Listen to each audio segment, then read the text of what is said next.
Ano ho resultado. kaya ang tingin ninyo, kung yung dahilan, bakit hindi pa nilalabas ng buo?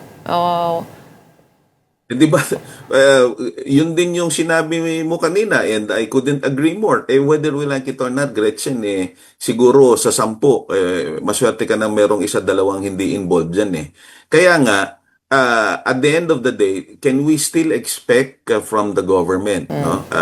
Still come up with something really believable, no?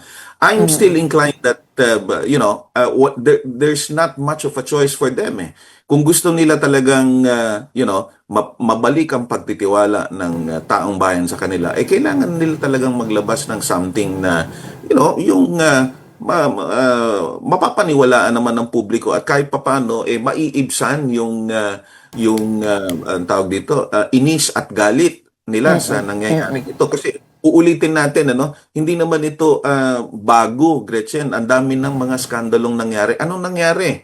Walang nangyari.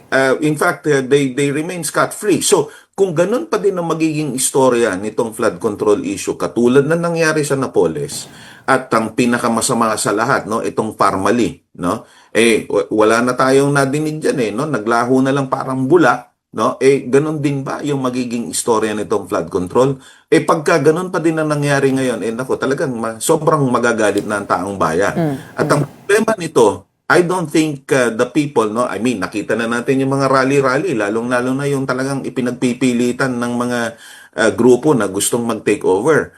Ang problema, baka hindi rally lang ang mangyari dito kasi wala namang kakampihan ng tao na dito dahil puro sila involved So that's one thing that the government really wants to avoid to happen because at that time, at that tipping point, hindi na natin mamamanage yan kasi hindi na natin alam kung sinong kalaban natin